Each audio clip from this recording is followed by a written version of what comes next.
Welcome back everyone to another ESO build video. Today is going to be the update to the Off Balance Templar build, the Magicka Templar for the Deadlands DLC. Now, this has been around for over 4 years, almost 5 years now, and was the original build that did explain Off Balance in the first place. But while things have changed over time, of course, it is still relevant, especially for those of you out there that do take advantage of heavy attack opportunities. This particular build doesn't make things complicated. It can supply or contribute towards Off Balance without any effort whatsoever. It is just part of your rotation. It's all there. But at the same time, we have very good single target and very good area of effect damage.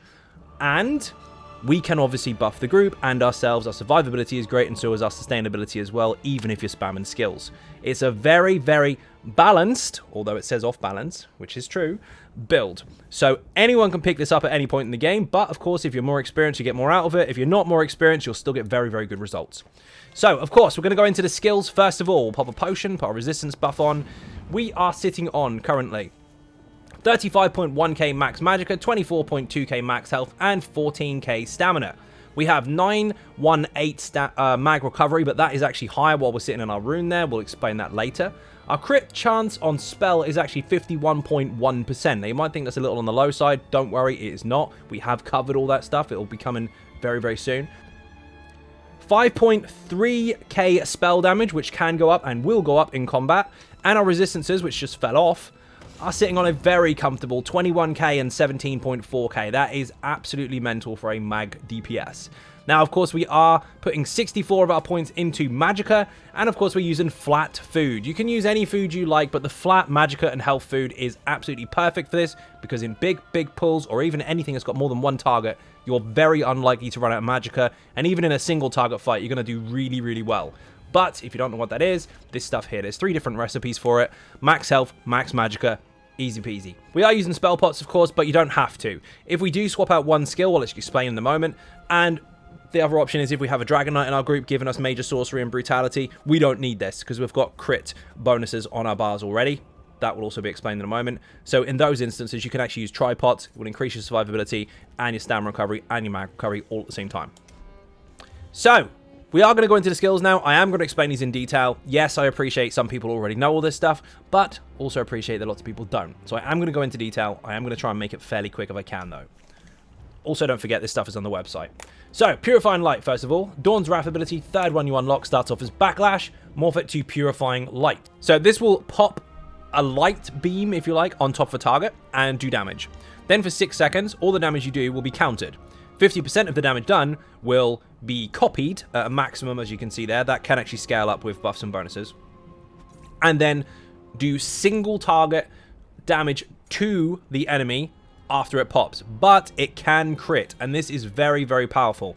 With the right buffs and bonuses, you can go anywhere between 60 to even up to 100k per crit explosion from this. It's very, very strong. But when it goes off, it also puts a heal on the ground in small area of effect to heal you and nearby allies every 2 seconds. So apply it to the target, do loads of damage, let it explode, the heal pops out, fire it again. Really, really handy skill. Don't leave home without it, unless you want to use something else, which I mentioned a moment ago about potions. If you don't want to use spell pots and you want to use tripods instead, if you don't have a Dragon Knight in your group already giving you major sorcery, then you can use degeneration instead of this skill. You want to use it once every rotation, much as we are with this one, so the rotation technically doesn't change, but this applies different buffs and bonuses. It's a little bit weaker, but it is consistent damage, so it's up to you. Depends on how good you are with your rotation, which we'll come to later. Barb Trap is, of course, next. This is in the Fighters Guild skill line. Last ability to unlock starts off as Trap Beast, morph it to Barb Trap. Put it on the ground, it pops and does damage over time to the target. Even if they're a boss, it will still hurt them, and while it's doing damage, you will get minor force all the time, increasing all the critical damage that you do. Very, very handy. This is actually something that should be on the ground or on the target all the time. You don't want this to run out. It's a very long damage over time, so inside our rotation, this has 100% uptime.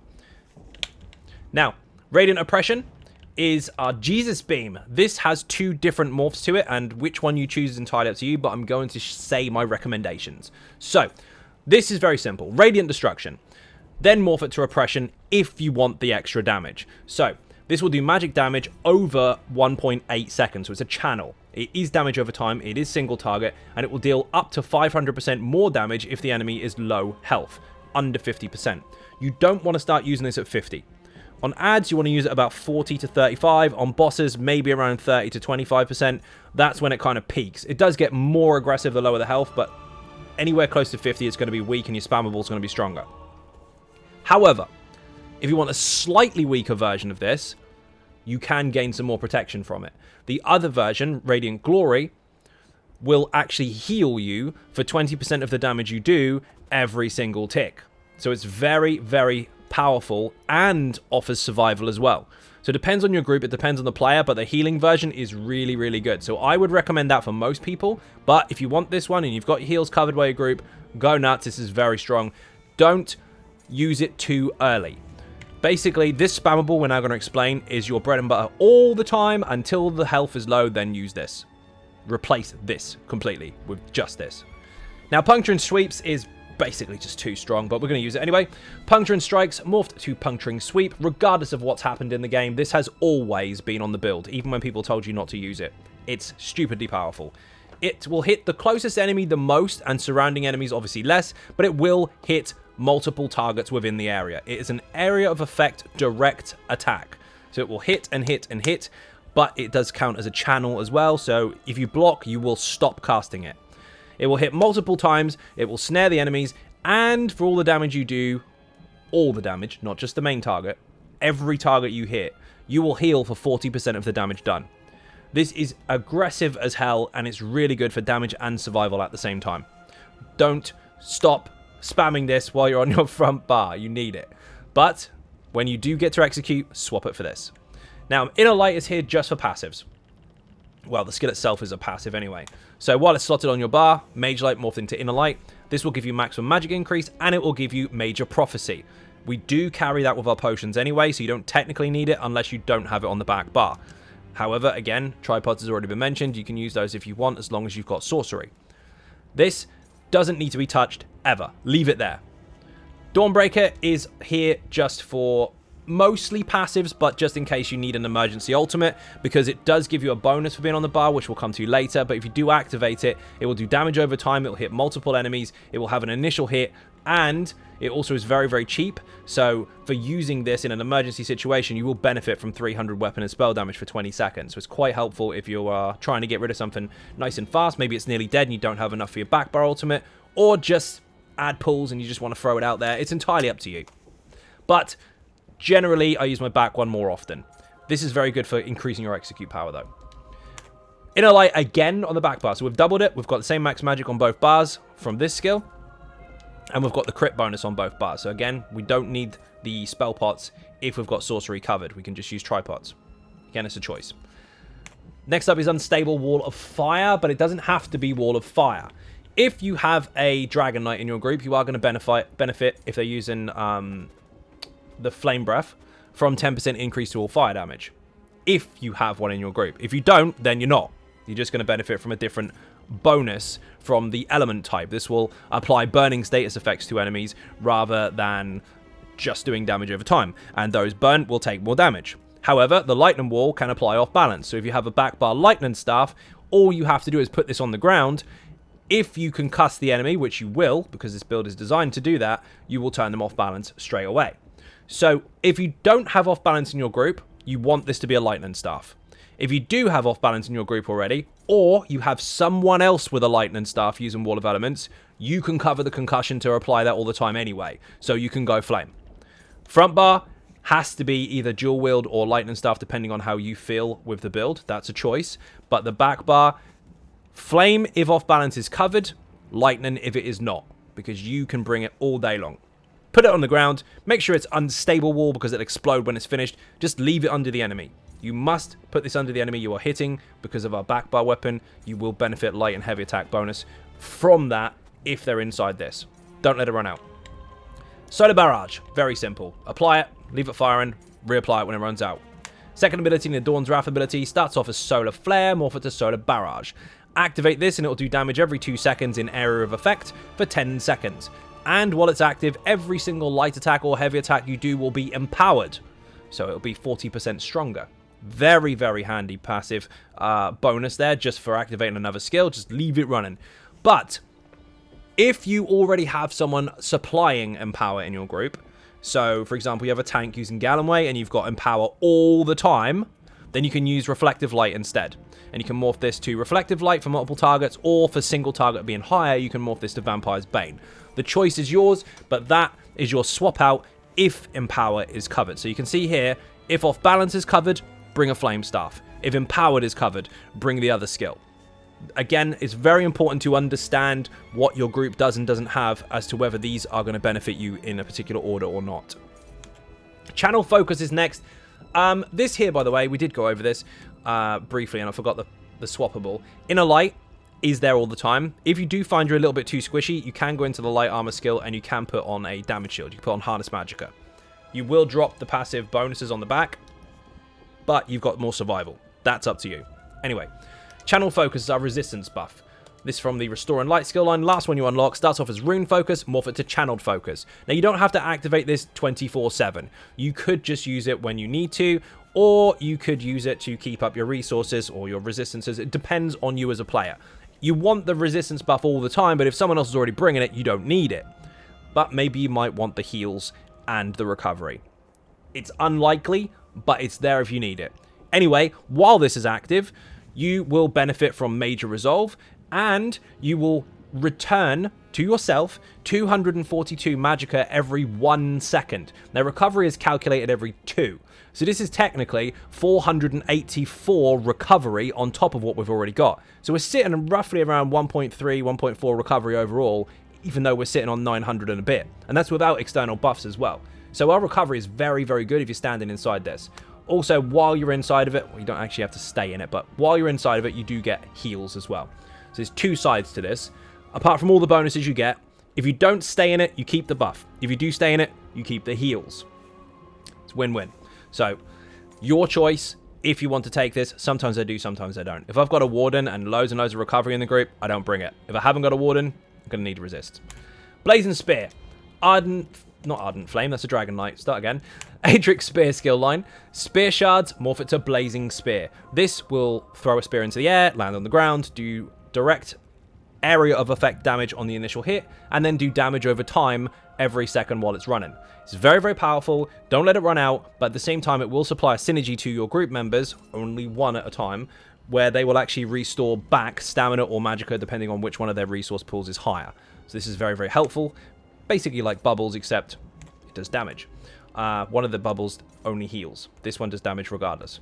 There are two different morphs to that. The other one is a bit weaker, but it does cover both resources regardless of which one is higher. The choice is really yours, but if you want to do more damage, pick this one. Shooting Star is an option, but very powerful ultimate.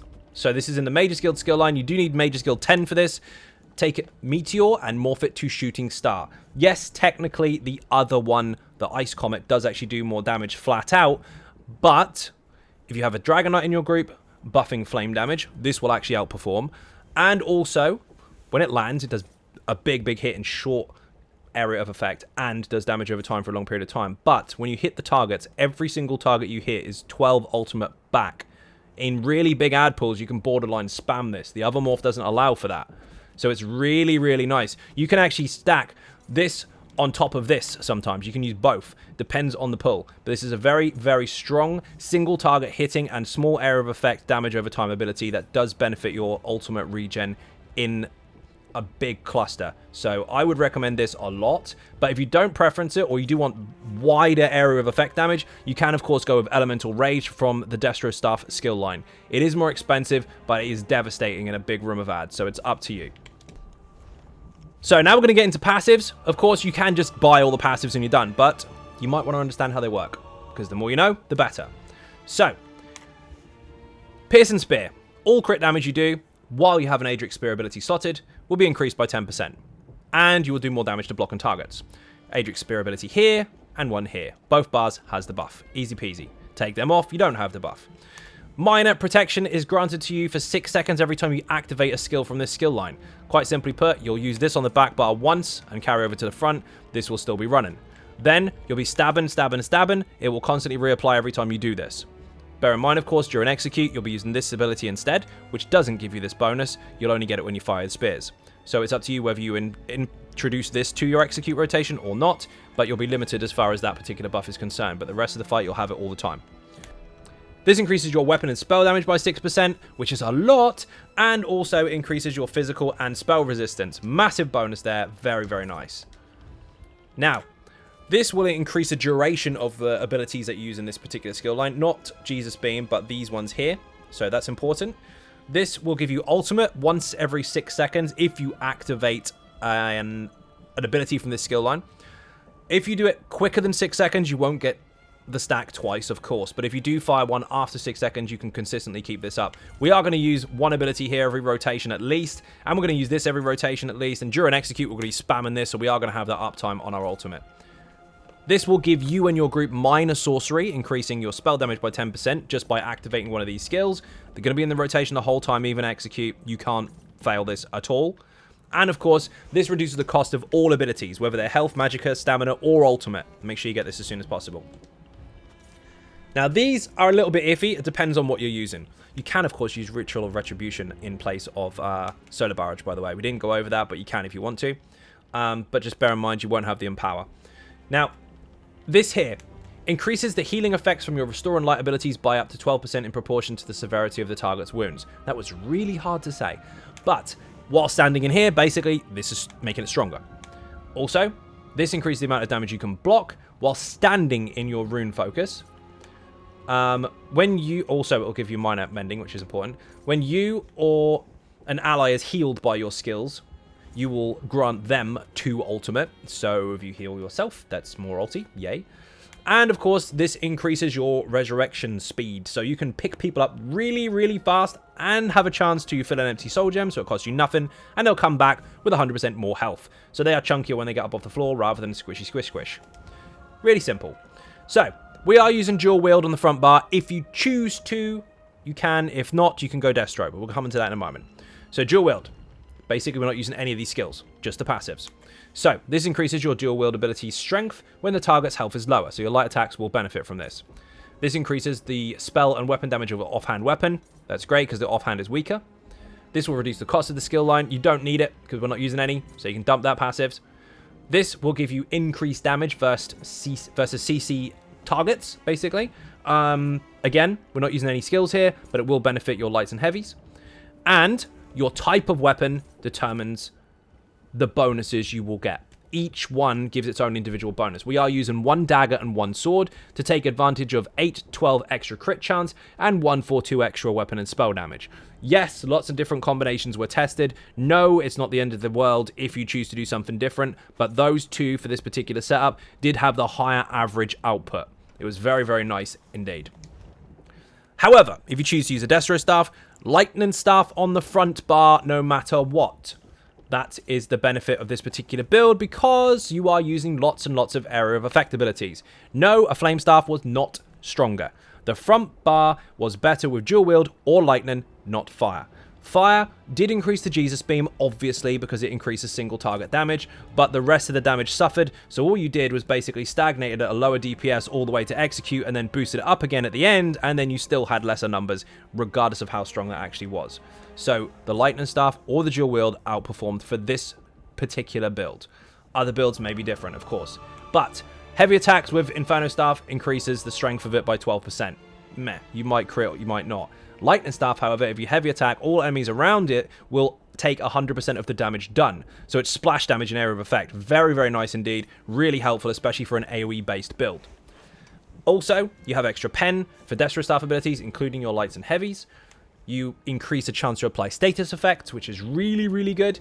Because, as you can see there, that used to be increases the chance of lightning, flame, or frost status effects. That's all status effects, including poison and physical stuff and all that good stuff. Now, this obviously is very important. Yes, of course, you do increase your single target abilities by 10% rather, with a Flame Staff, but you increase all of your area of effect skills by 10% with the Lightning Staff. As you can see here, this is area of effect, and then our 2 main damage over times area of effect. So is this, which is running all the time. So is Shooting Star once it actually starts ticking over, and plus the blast in the first place. Dawnbreaker also has AoE application, and so does your heavy attack. the overall performance of the build actually showed more area of effect than it did single target. Again, if you want to use flame instead, you can do, but it did get lower results. Now, this here, when you kill an enemy with a Distro Staff ability, or light or heavy attack, you will get Magicka back. Really, really handy, but we're not going to run out anyway. We are using 5 light and 2 medium. So you're going to want every single one of these, especially these ones, obviously full as soon as possible. These are passives that come for free. You can read them in your own time. Reduces the effectiveness of snares and reduces the cost of sprint per piece. Increases recovery and reduces magical cost of skills per piece. Increases spell resistance, increases crit rating, and increases penetration. Very important. And the balance here is that we're using 2 medium pieces. So now we can take advantage of these passives, which increases crit damage, increases your recovery and reduction to cost for stam ability. So our Beast Trap is cheaper. Sneaky stuff. Increases your spell damage and weapon damage per piece worn. And increases your movement speed, while we've got a reduction to sprint cost, of course, and reduces the cost of dodge roll. It's a very, very good balance of crit chance, crit damage, flat damage, and reduction to cost all at once. Now, we are, of course, using Fighters Guild passives because we're using Beast Trap. This will get the cost down. This will increase your weapon and spell damage for each ability of this skill line on your bar. So we've got Beast Trap and Dawnbreaker, so we've got 6% increase to spell damage there. And if you get a kill on this bar, you will get ultimate back. Really handy indeed. And if you do use Dawnbreaker and Beast Trap, of course, because we're using that, you will do more damage with it. Mage's Guild is, of course, important, but it's not the end of the world if you don't have 10. If you're not using Shoot and Start, it really doesn't matter anyway, but there are some nice passives here. So this will reduce the cost of your skills. This will increase their duration. This will increase your max magicka and recovery for each one on your bar. So on the front bar, we have 2% here and 2% here on the back, but we actually have 4 if you have Shoot and Start on the back bar. So while you're trying to recover, put your buffs down, put your dots down, you actually have higher recovery on the back bar. And of course, if you activate any of these abilities, which we're not, but you could if you use Degeneration, you will get Empower for 3 seconds, increasing your light and heavy attack damage. That's not important for us because we already have it built in here. And if we aren't using this one, someone else will be bringing it, so we don't technically need it. So don't stress yourself out if you don't want Ice Comet or Meteor or Shooting Star, because you don't need this passive on this build. So it's up to you.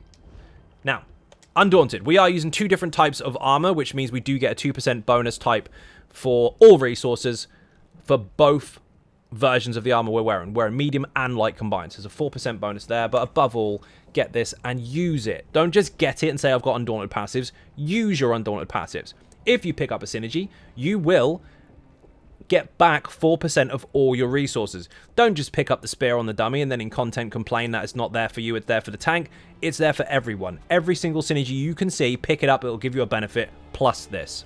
Really helpful. And just to nail that a little bit clearer, 5 synergies on the ground. While you're humming and hawing about whether you should or shouldn't pick it up, if you pick them all up, you've just got all those bonuses plus 20% of your resources back.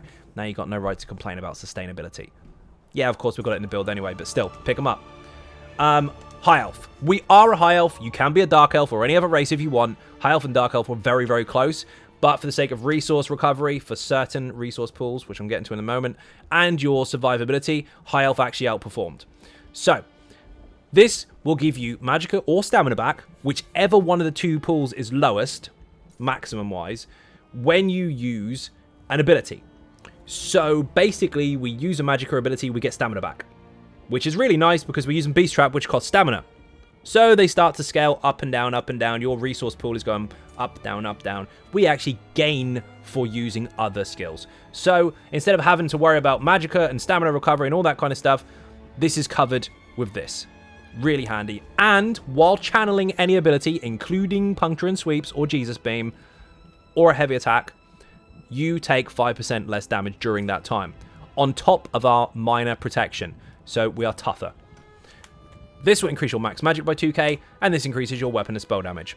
Other races did absolutely fine. Surprisingly, the Orc actually did very, very well, and there's only about 3k DPS difference, but you had more survival.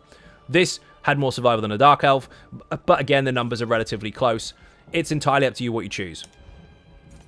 Alchemy, of course, medicinal use. Most important passive in the game, if you're using potions, and you should be, don't sit there not using them. Don't wait until you're low and then pop one. That's not efficient use of your buffs and bonuses. These are consumable buffs. With this bonus, your crafted potions last a full uptime now. So if it's a basic recovery bonus or a damage bonus or anything to that effect, you will have 47 seconds worth. Cooldown's 45. Keep them running all the time.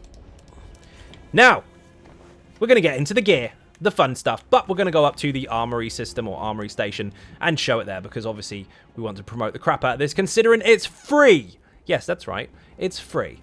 Go into your house, go into the housing editor, browse, go to purchase. It's free. Yes, I know these say 1 because it's on PTS, but this is free. What's in your house anyway? The merchant is different. He's 5k. Now, the build we're actually using is overwhelming daggers and swords. Now, you can use one of each or both of each. The same. It's up to you. But the highest performing output this had on average was the dagger and the sword. Both of them in charged. One with flame, one with poison. Remember, we've got a heightened status chance with this trait, but also a heightened status chance with our destruction staff as well. So if we are using destruction staff instead of this, then you want to go with precise, and you want to go with a poison glyph then. We'll have more crit chance, we'll have less flat weapon damage and spell damage, but we will still have a really good uptime on our status effects anyway. Yes, of course, it's been tested to hell and back. The choice is yours, which weapons you choose. But you want them both charged if they're dual wield, precise if it's a lightning staff. This will increase your maximum magicka, your spell damage and weapon damage twice, and when you deal damage with a class ability. Not cast, when you deal damage with it. So damage over time will tick this over as well. You will actually shock the enemies in front of you, up to 6 of them, and every single time you hit them, the damage done can crit, and will give you 15% of the damage dealt back as magicka. In big pulls, you cannot run out of magicka. This can happen once every 7 seconds and lasts for 6. Really, really important set for this build. You've got to get this as soon as possible. Otherwise, you're going to lose resources and you're going to lose the proc. The proc hits really, really hard, even though it doesn't look like it. The back bar weapon, of course, is the Maelstrom Inferno Staff or Lightning Staff. Now, we have already been over this. If Off Balance is already covered in your group, bring a Flame Staff. You will contribute towards the Lightning Staff Off Balance from Wall of Elements because you've got so much status chance and Overwhelming will actually apply it. But if you don't have Off Balance, if you do have Off Balance in your group, then you want to switch this out to a Flame Staff and you'll get more damage if the enemies are burning. Or if the enemies are on fire from a DK. The choice is yours. Just understand the differences. But this needs to be a weapon and spell damage glyph. These two need to be poison and flame. Remember, Lightning Staff only has one glyph. Make it a poison one. You've got flame status effects already. Take advantage of the higher poison one. The monster set is a choice as well. You've got Zaan, which are both light. They must be light. This gives you a crit chance bonus and a massive fire beam, which does stupidly high damage based on weapon and spell damage. Really, really powerful. Don't leave home without it if you've got it. If you don't have it, of course, there are other options. You can go with Jeff, the monster set from More of Inferno, which will bring out a big Daedroth and set everyone on fire. You can go with Groftar. You've got lots and lots of different options. It's entirely up to you. But this is a very, very good one for single target. What else is good for single target, now that hybridization is a thing, is actually, you don't need the perfected version, is Reliquin. Now, why don't we need the perfected version? Well, this is crit chance, minor slayer, and crit chance. Before it was weapon crit. Now it's just crit. So it helps. It's spell crit as well. Minor slayer is the same no matter what for both. And the 5th piece bonus is what we need it for. The winds, obviously. Every single light attack or heavy attack will stack a wind up to 10. Consistent light attacks will keep it running and running and running. This build needs to be doing light attacks to benefit from Empower, so you shouldn't be missing out on this anyway. Plus, you can do it at close range or long. Nice and easy. If you've got access to this on normal, go get it. You don't need to get the perfected version because that stamina bonus is tiny. We're doing damage based off of our spell damage and magicka for the most part. Yes, of course, Beast Trap can benefit from weapon damage and stamina, but since we're not speccing into that pool heavily, it's not even going to be noticeable. So you do not need the perfected version to get maximum numbers out of this. So you want this on the jewelry if you can. 2 bloodthirsty, 1 infused with spell damage. And you want the body to be overwhelming and 2 Reliquin medium pieces with magicka glyphs on them. However, if you don't have access to this, or if you want something a little bit more fun, you could do this. There's your Jeff helmet, by the way. More of Inferno. You also, remember, want this to be light. The monster sets need to be light because of the medium pieces. What you can do is you can change Reliquin to Azure Blight. Now, I know it's a medium set. 2 pieces medium. We've only got 2 pieces medium on. The other 3 are the jewelry. And yes, you can get this on normal as well. Crit chance, not weapon crit. Stamina and stam recovery. So sure, the stamina is not going to be a big bonus, although it will help us in CC situations if you really want to be that anal about it. And the stam recovery can help us maintain our beast trap if we really struggle, but we shouldn't. But again, it's going to be helpful. It's not going to make your damage higher, but it's going to be helpful. But what is helpful is this. When you deal damage with a damage over time effect, you stack Blight Seed on your target for 5 seconds. Every single time you do another tick, it'll stack another and another and another and another. And that'll stack up to 20 times. And once it's stacked to 20 times, it'll go boom. 2 seconds, cooldown, then you can start that timer again. Over and over and over and over and over. We have so much damage over time on this particular setup that we can consistently keep that up and do a lot of damage with it. But here's the thing. First of all, the pop scales off of weapon and spell damage. Spell damage is higher, so it's going to scale off of that. It's very powerful. But it doesn't have a cooldown indefinitely. It has a cooldown per target. So this can apply to as many targets as you can reach. We have actually practiced and messed with this set with over 300 dummies. And people's games have crashed. PTS has crashed. Not completely, just our end. And even on the live PlayStation server, we've had, I think it was 210 target dummies. Every single one of them can be hit by this. Every single target you effectively turn into a bomb blows up and hits surrounding targets in area of effect. So, while the single target version of the build, with the dual wield and Zahn and all the rest of it, does really well, the AoE version also does really well.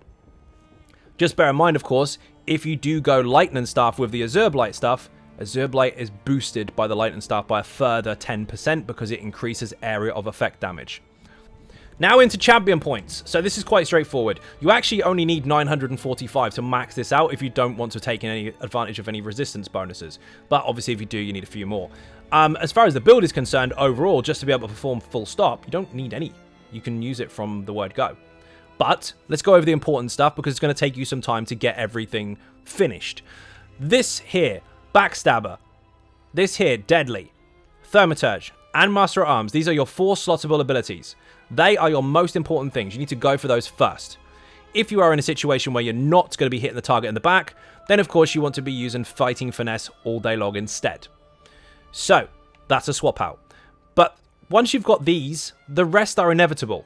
These passives, these light or yellowish ones here, are small bonuses that just add up over time. They're not essential. You need 10 in here to unlock this tree. And you need 10 in here to unlock this tree. That's it. So 10 and 10 is 20. Then you need to unlock these and just level them up bit by bit as you go. It's really not that stressful. The rest will come in time. They're minor bonuses. They're nice, but you don't need them right now. Just get your slottables as soon as you can. There's no specific way that you have to put points into here first, then there first, and so on and so forth. It's literally just unlock, unlock, done. This tree is quite important though, so I would recommend that you do go for this once you've got enough points to do so. It's mostly status effect stuff, which is quite nice because obviously we've got a high chance, but let's increase the chance a bit more. These are very easy. These don't require any prerequisites at all, so get them straight away. 3 different slottables for health, armor, and recovery. And then finally, of course, you need 15 points in here to unlock this, 10 points in here to unlock this, 10 points in here, although you probably want to max it, to unlock this, which will give you Magicka back every time you get a kill. We're going to have infinite resource recovery from kills, damage, and all the rest of it. It's going to be nuts. But again, all these tiny ones here, you can put in points in your own time. I'm not even slotting them right now. You don't need them. But are they nice eventually? Sure. Take your time. Don't rush it. No need to power level. Get your slottables and then work on the rest. The green tree, however, is quality of life. I would recommend that you get this as soon as possible so you use less soul gems when you're using charges from your weapons because we are using no poisons. This helps you get higher quality loot from chests. This will make you run faster between fights. This will make your potions basically not be used if you're lucky. And this will extend the duration of your food. None of them are necessarily combat heavy, but they are quite nice anyway. So what are we looking at numbers-wise? Well, single target is bloody high. Really, really nice. So you're looking at over, and yes, this can actually go to about 104 if you get really lucky crits, over 100k for a very easy to use build. If you go for the Azure Blight route, obviously you're going to have less single target, but your AoE is going to go up. And you can still hit 90k on the target while blowing up the entire room. So it's win-win either way. However, now I'm going to explain the rotation. So, simply put, if you want to put this down, you can put this down. That will keep your resistance up and keep you healing. Beast Trap down first of all, unless it's already running, whatever. Very simple. Spear Shards, Light Attack, Solar Barrage, Light Attack, Wall of Elements, Swap Bars. Then, you want to Light Attack once. If you can't reach, you might be better off with a Lightning Staff. It depends on you as a player. Then you fire your Purifying Light. Just Light Attack, Purifying Light. That's it. Then, Light Attack, Stabby Stabbies, 4 times. Light Attack, Beast Trap, swap, start again. Spears, Light Solar Barrage, Light Wall, swap. Light, Purifying Light, Light Attack, stab 4 times. And it will look basically like this. Ignore the numbers because I've already pissed the enemy off. Now you can put the Solar Barrage before the wall or Solar Barrage after the wall. Depends on when you get to it and when you don't, but that's basically all you need to do. Now when it comes to execute, it's quite straightforward. You can keep the spears down if you really want to, but you don't have to. You can keep your resistance buff up if you need to, but again, it depends on your group at the time. But basically what you really should be doing is this. Although the health is quite high now, just this is the order that you should put it in. Light Attack, Beast Trap, swap is all you need to do on the front bar to swap bars to get to the back. On the back bar, Light Attack, Wall of Elements, swap to get to the front. What do you do now? Jesus Beam with a Light Attack 4 times. 2, 3, 4. Now, what you do then, again, Light, Beast Trap, swap, Light, Wall, swap back. Beam 4 times. Beam 4 times. That is very, very consistent. You will be able to sustain that indefinitely.